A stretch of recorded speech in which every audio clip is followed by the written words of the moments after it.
สบายดีทุกท่านนะวันนี้ข้าพเจ้าจะมาสอนต่อเกี่ยวกับโปรแกรมคุ้มครองและจัดการขายเครื่องออนไลน์ ePost CIT นะถือว่าในเมื่อก่อนนั้นข้าพเจ้าได้แนะนำไปแล้วเกี่ยวกับการตั้งค่าระบบนะนี่ข้าพเจ้าจะมาย้ำคืนเล็กน้อยนึงนะตั้งค่าระบบนี่ให้เราคือสำคัญแต่รูปแบบแสดงวันเวลานะหลังจากที่เราได้ตั้งไปแล้วเราจะบุกวันคืนเลยนะในวันนี้ข้าพเจ้าจะมาแนะนำต่อเกี่ยวกับผู้จำหน่ายสินค้าผู้จำหน่ายสินค้านี่จะแม่นผู้ที่วัสนองสินค้าให้เราเนาะตัวอย่างเดโมตัวนี้จะแม่นเดโมที่ข้าพเจ้าให้พวกท่านเข้าทดลองนำใช้ฟรีนะ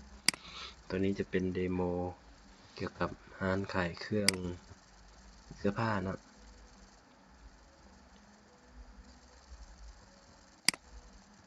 ที่ก็คุ้มครองในหลายสาขานะ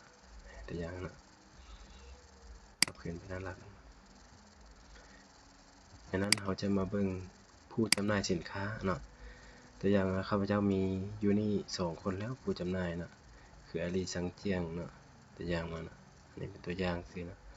เราสามารถเพิ่มใหม่ได้เนาะโดยที่เข้าไปกดเพิ่มใหม่อันนี้เน็ตค่อนข้างเนี่ยนี่เนาะให้สังเกตอยู่ว่าไม้ดาวนี่เนาะไม้ดาวนี่จะเป็นเราต้องได้ใส่เนาะตัวที่บุยไม้ดาวบ่ใส่ก็ได้เนาะผู้สนองสินค้าตัวอย่างว่าผู้ท่านซื้อสินค้าจะใส่ได้เราก็เขียนอย่างจริงตัวอย่างว่าตัวนี้มันธุรกิจขายเครื่องเสื้อผ้าเนาะตัวอย่างแล้วเขาเขียนตัวนี้อย่างไรเนาะตัวอย่างเนาะฟง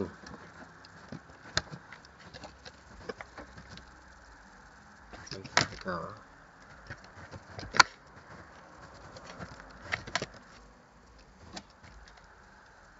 ตัวอย่างว่าเราจำได้อย่างตัวอย่างเสื้อยืดตัวอย่างอย่างก็ได้เนาะอีเมลเลยใส่ก็ได้เนาะอยากใส่ก็ได้เนาะเบอร์โทรติดต่อเลยใส่อย่างก็ได้เนาะ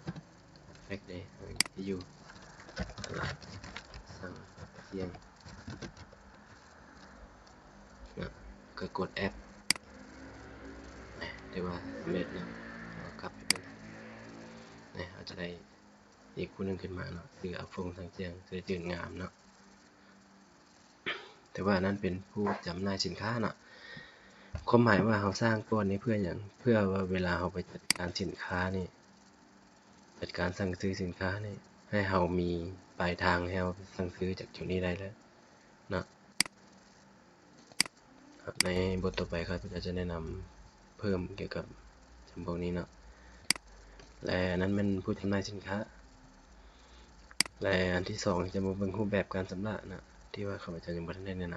ำรูปแบบการชำระนี่ก็จะมีหลายๆตัวอย่างนี่4-5รูปแบบนี่เนาะส่วนใหญ่เขาจะใช้เป็นเงินสดกับหนี้สินนะแต่2รูปแบบนี้ Active เนี่ยหมายความว่าใช้งานเนาะ Inactive มันบ่ได้ใช้งานนะเนาะถ้าเราอยากเพิ่มอันอื่นขึ้นมาเด้นอกจากพวกนี้ก็กดแอปไปแล้วกดเพิ่มไปดีใจแล้วก็แอปแล้วก็ได้เนาะถือว่าส่วนใหญ่ที่เราใช้มันจะมีเงินสดกับหนี้สินเนาะเซ็กบ่ว่าวีซ่านี่ก็ยังส่วนน้อยเนาะถือว่าอันนั้นเป็นรูปแบบการชำระเนาะอยู่ในตั้งค่าระบบนะและข้าพเจ้าจะไปแนะนำต่อเลยเกี่ยวกับสินค้า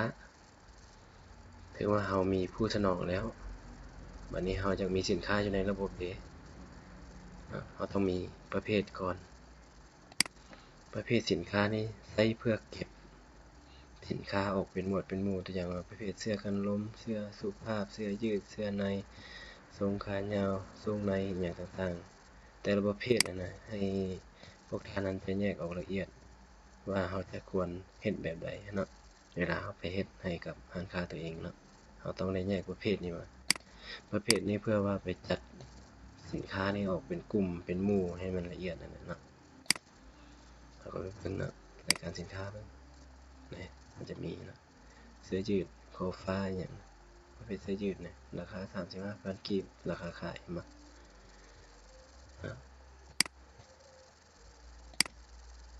มันเป็นประเภทเนาะเราสามารถเพิ่มประเภทได้ก็โดยที่กดเพิ่มประเภทเนาะตัวอย่างเรามีอยู่นี่แม่นอย่างใดนี่เสื้อกันลมเสื้อสุภาพเสื้อยืดเสื้อในนะตัวอย่างเราไปเพิ่มประเภทกาลวัตเนาะเราก็ขายนะเพิ่มกลับไปเบิ่งกาลวัตมีบ่นะมันจะขึ้นมาแล้วเนาะมันจะแก้ไขเด้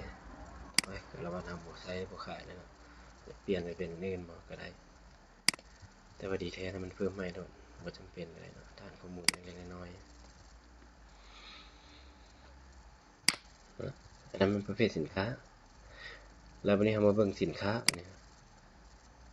เห็นบ่มันจะมีรูปแบบนี้เนาะและในบทหน้าข้าพเจ้าจะมาแนะนำเกี่ยวกับการเพิ่มสินค้าเฮ็ดจั่งใดให้มันได้บาร์โค้ดให้ได้ชื่อได้รูปแบบนี้เนาะเจ้าขอขอบใจที่ท่านรับชมเนาะแล้วข้าพเจ้าจะมาแนะนำต่อในบทหน้าแล้วพบกันเนาะ